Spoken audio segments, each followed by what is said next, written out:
And good evening. My name is Mark Scott. I'm the Chief Technology Correspondent for Politico. We are here in a quite wintry Brussels. Thank you for joining us here in the room and also on Facebook Live.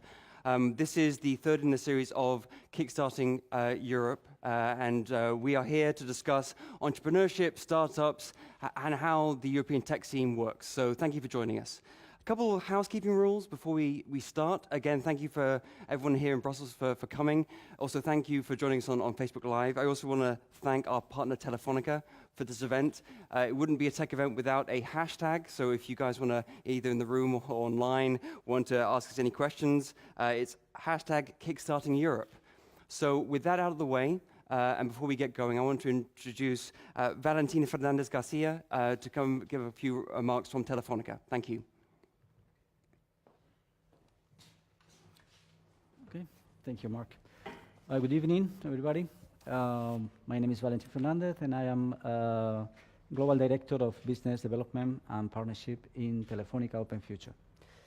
Telefonica Open Future is the division of Telefonica in charge of promoting entrepreneurship and open innovation. And we have deployed several initiatives in the last, I would say, 5-6 years in order to capture talent, invest in startups, reaching agreements with third parties, collaborating with other corporates, with public entities. And I'm going to briefly to explain to you in this evening, how we are working, and what the objectives that we are searching for these initiatives. Okay. Well, I would say that open innovation for us, for Telefonica, is a complementary way to capture innovation coupled with internal R&D. Okay, so we are complementary to the internal innovation, and we try to be aligned with the same strategic priorities that has Telefonica. Basically, which right now I would say that there are different axes like big data, cybersecurity, Internet of Things, artificial intelligence, virtual reality, augmented reality, so things about the video-related companies within the audiovisual world.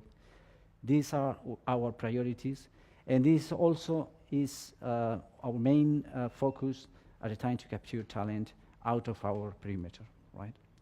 So during the last years, we have launched different initiatives, as I mentioned before. You have the number of these initiatives in this slide. I would say first the initiative called Think Big, which is really an initiative in order to foster entrepreneurship among young people, specifically in certain areas, or less developed areas in certain cities and countries. We have a set of grants called Talentum. They are dedicated specifically for young talented people in the last year of their education. Normally we give this grant, and there's a way for them to enter into our ecosystem, and many of them finally they become employees of Telefonica.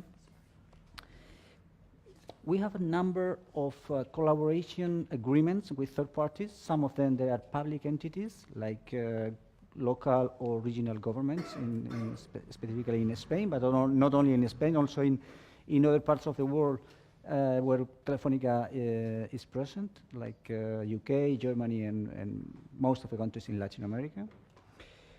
With these third parties, local, regional governments, or private other corporates, we try to get an agreements, and some of these agreements finally become new spaces, physically new acceleration spaces that we call crowdworking spaces.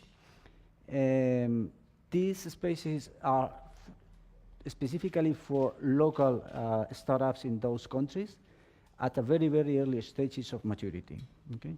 In this case, we don't invest yet, okay? But we have them on the radar, and they are candidates to be eventually invested by one of our investment vehicles. Okay. Then we have the Wide Academies, which is 100% initiative of Telefonica, where we already invest a minority stake in these early stage companies. And then we have different funds like the Amerigo, which is a network of VC funds where Telefonica has an important role as investor, coupled with other private or public investors, and the traditional corporate VC, which is Telefonica Ventures, that they normally invest in companies a little bit more, I would say, closer to the core business of Telefonica. Okay. In total, you have the number over there. We have invested more than 100 millions, and if we add the resources or of the other partners, we reach a number of over 300 million euros invested, which is not bad. But for Telefonica, it's very important the investment, but it's more important the strategic fit of the startups working together with Telefonica. Okay, so it's very important financial return, but also specifically to try to capture these startups and to introduce to our business lines in order to become providers or just to offer the digital new services, and Telefonica should be ready to generate new incomes and revenues coming from these digital services. Okay, so it's very important to fit, and in this sense, we have already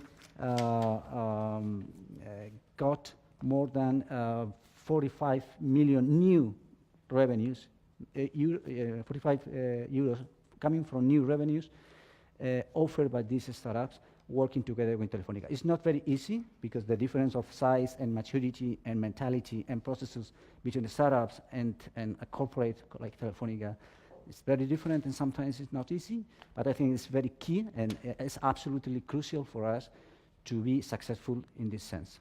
So you have a number of certain specific successful case in terms of not only financial but also working together with Telefonica, and of course I am ready to your questions. I think that a little bit later. Okay. Valentin, thank you so Thank much. you very much. Okay. Great, and now I would like to invite Tom Weimer from Atomico to come to the stage. So Valentin, thank you very much for your time this evening. Tom, do you want to come up?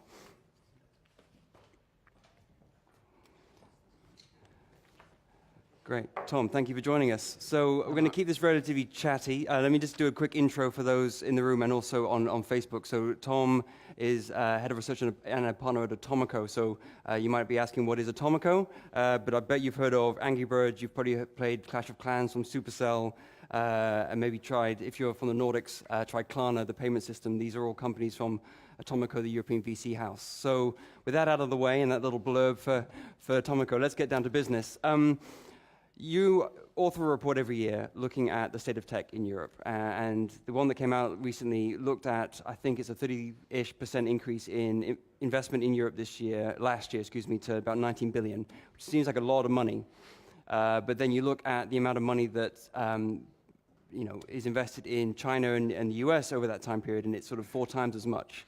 Right, so no one is saying that European tech is doing badly, but it's just not doing as well as other parts of the world. So, from your perspective, how are we doing? First of all, hi, Mark. Hey. Thanks for having me, and hi everyone, and thanks for joining us online too.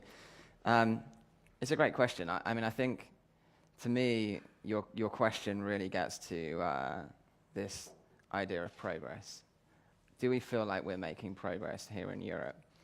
And I think one of the things that we have always perceived is that a lot of the narrative and a lot of the discussion around what's happening here in the technology ecosystem tends to be come from comparative analysis, looking at how we're doing relative to the US, or increasingly today looking at how we're doing relative to China, and that's valid. And I think clearly there are things that we need to do to get to that level, not least when you look at the level of investment that we see on a European-wide basis. If you break it down on a per capita level of investment, last year we saw about $30 for every one of the people that we have here. In the US, that number's 250. That's money invested per person? Yeah. Okay. So just to try and make it comparative, right? So there's an 8-fold difference there, and you can look at that and you can say, well, oh my God, we're absolutely miles behind. We're nowhere in this race. I think, when I think about progress, though, what you always need to do is sort of compare, where have you actually come from? And that's where I think the sort of the perspective is perhaps lacking, and I think what we've tried to show. And so, I've been with Atomico for 5 years now. When I look back to what the landscape looked like in 2013, it's pretty incredible in what is ultimately a relatively short space of time, just how far things have progressed. So to put that investment number into perspective, it's actually increased 5x in that period of time. I think the other thing that I would say is that when you look at Europe as a whole, you're obviously encompassing a large number of different countries, and the reality is, of course, is that when you look country by country within Europe, then there's different stages of development. And so if you look up into the Nordics and places like Sweden and Finland, or even if you look to the UK, that per capita investment level is pushing much closer to what you see in the US. And so the flip side of that is, of course, countries like Spain or Italy, where perhaps things haven't progressed quite as quickly. Some may see that as a challenge. I see that as this huge headroom for where the ecosystem can go from here. No, I mean that makes sense. And again, I'm by no means trying to bash Europe, because I think you mentioned the 5-year time gap. I mean, there is a significant change, right? And the amount of companies coming to the fore. And so let's look at some trends. Let's stop looking and navel-gazing at sort of what the Americans and Chinese are doing. Let's look at Europe itself. And what strikes me, being based in London but traveling quite a lot around Europe, is we are seeing pockets of entrepreneurship, and particularly around the tech sector, popping up. And it could be Prague, it could be Krakow, it could be, you mentioned the Nordics, it could be Finland, etc. So when it comes to trends that you're seeing, either, where, if I'm a 23-year-old engineer from Spain, where am I going to go? I mean, what type of trends are you seeing pop up across Europe at the moment? So I mean, I think there's two different ways to take this. So let's talk about geography first of all, and then let's talk about sectors maybe after that. I think one of the really remarkable trends that we have seen, that sort of really cemented itself over the last 12 months is this idea of geographic diversification. What I tend to say is, we're at a point now where every city in Europe is sort of on the verge of becoming a technology city, and wherever you go, whether it's here in Brussels, and there are some amazing companies here in Brussels, the likes of Calibra and Showpad, 2 examples, or whether it's into Helsinki or whether it's to Bucharest, the same ingredients are coming together, whether it's attitudes to entrepreneurship changing, whether it's the formation of the investor base from angel investors through to later stage funds, whether it's clusters of talent, whether it's the willingness for the best and brightest minds from the local universities to go into to tech. All of those things are starting to happen, and so we're one of the things that has always been a real sort of secret ingredient of Silicon Valley has been, over multiple generations, this idea of success breeding success. And that's something that we have seen in London, we've seen in Paris, we've seen in Berlin over 2 or 3 generations. We're now seeing the signs that's cropping up across Europe too. But there's a question of scale, right? Because not to repeat the Valley metaphor, but it is a question of how do you gain scale, both from an investor perspective and also from a consumer perspective. I mean, not Brussels and Belgium, but it's a relatively small market compared to, say, Germany or France. So how do you create that scale required to take a small Belgian startup from 3 men and their dog, or people and their dog, to something that can really compete on either regional or global scale? Well, I think this has been, you touch upon a really important point, and access to consumers, access to enterprises at scale is critical to growing companies to $1 billion level and beyond. It used to be the case, and this is probably looking back 10 years ago, that people were very local in how they thought. They did think domestically. The big shift that we've seen now, and I think this is actually one of the real core pieces of the European entrepreneurial DNA, is that mindset to think internationally from day one. Look, these founders aren't stupid. They get that they're not going to be able to grow to $1 billion company if they focus only on Finland. And so what that means is, right from the very outset, they're setting themselves up to become international businesses. And I think one of the beauties actually of building a company from Europe is and when you look at the employees in these companies, is that you tend to get a real mix of nationalities. And I think having that sort of melting pot of different experiences is something that helps too, as you're starting to sort of formulate that strategy to expand internationally. Now we can go down a potential rabbit hole and start to talk about, okay, well, you know, how easy is it to scale internationally, even within Europe? And maybe that's something that we can come on to later on. Obviously, there are still hurdles there that you know, need to be challenged, but we certainly see that, you know, the companies that come to us and pitch us for investment, it's very, very rare that you'll see someone who hasn't and isn't thinking long term about how they grow, you know, first of all into the Nordics and then across Europe, and then ultimately to go on to become a global business. But is it not fair to say that, say, if I'm a Spotify, that, you know, that's going to go public probably later this year, they skipped Europe mostly and went to the States first because it's an easier market to get into, and then came back, right? And therefore, I guess my question is, what role do, frankly, the people in the room here have to do to help bridge that gap? The idea being, if I am the next, you know, Angry Birds, Rovio, whatever it is, how can I maybe go from Finland to Europe to the States versus, frankly, skipping Europe and then going and coming back after you made your money? Yeah, I mean, I think it really varies where in the journey the US market comes in. Ultimately, you know, it's not a bad thing for companies to go and target building out there. There's a lot of, you know, revenue and customers to go and reach.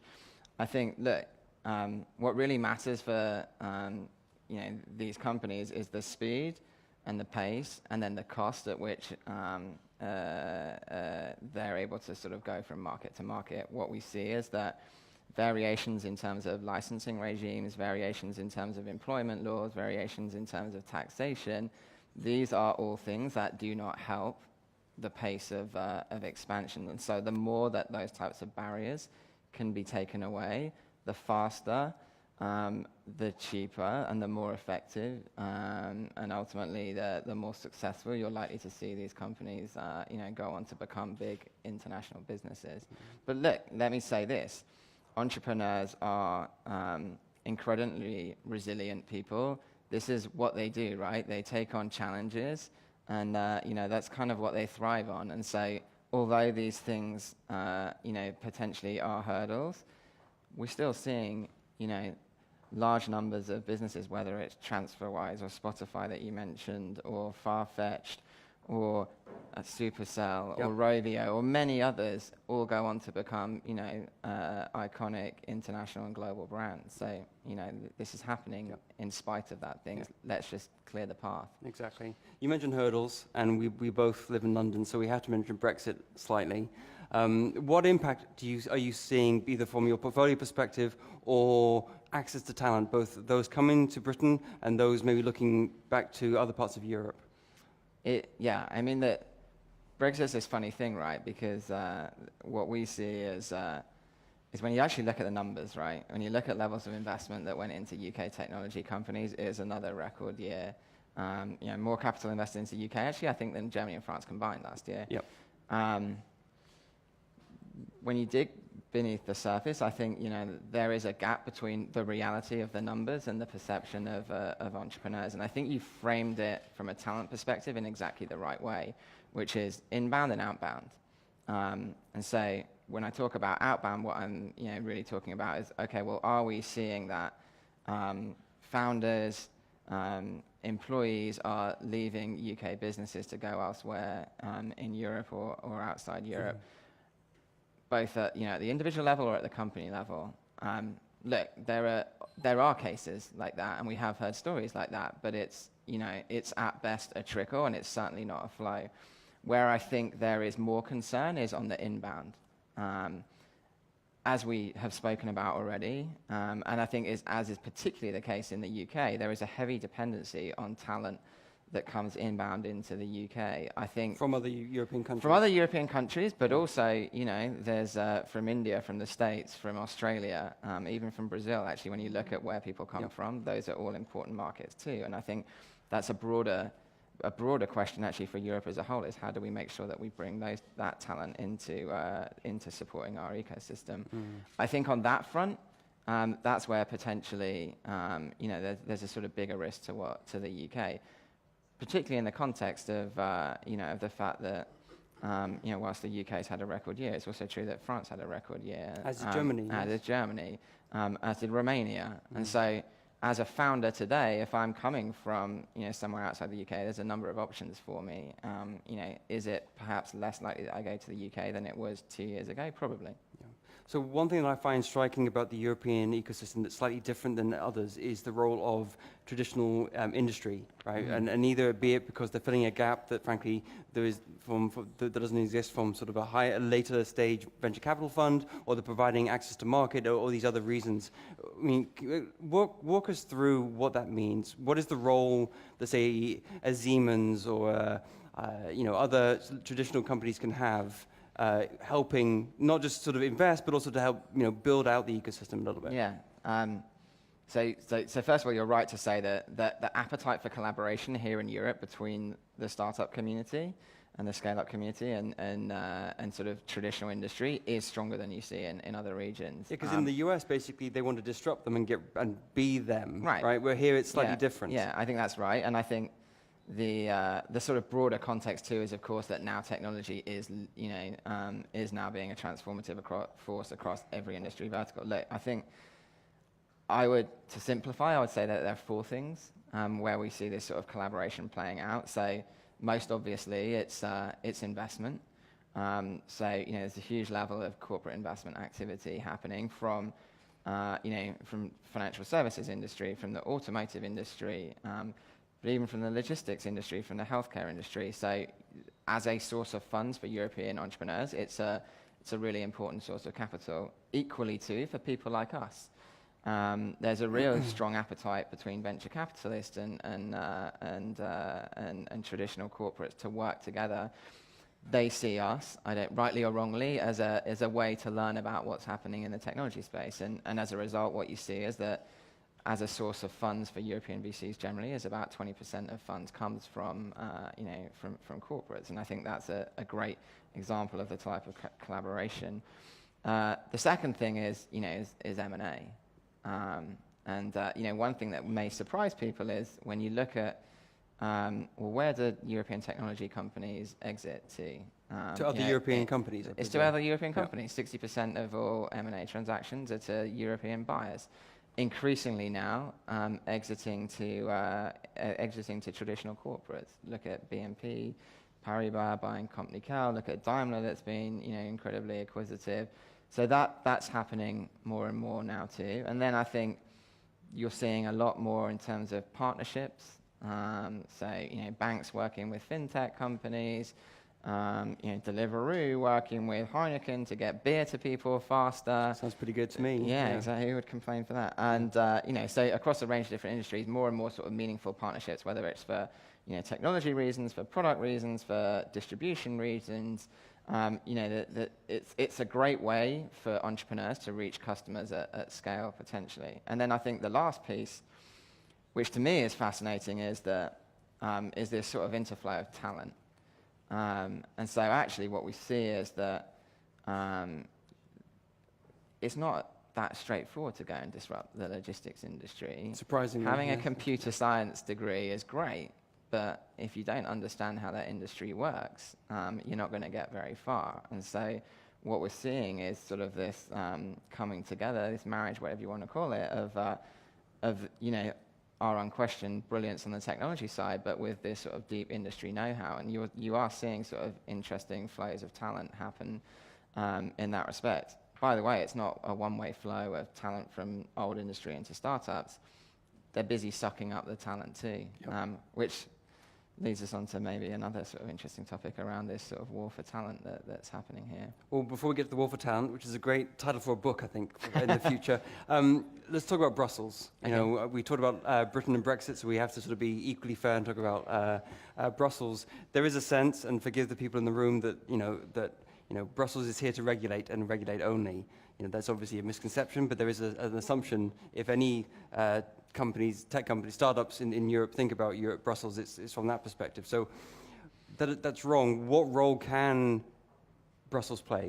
Is there a role, or is there basically the role is to get out the way and let us get on with it? No, I actually, my view at the moment is that we're sort of at this interesting point now, where the reality is, right, from historically regulation from an entrepreneur's perspective has been viewed as this sort of challenge, and it's typically baked in really negative terms, and probably get a few swear words chucked in there along the way. But I think we're seeing this sort of interesting change now, where because of the fact that when you look at the technologies that are set to define the next decade or so, whether it's So we're going to have to stop. So thank you so much.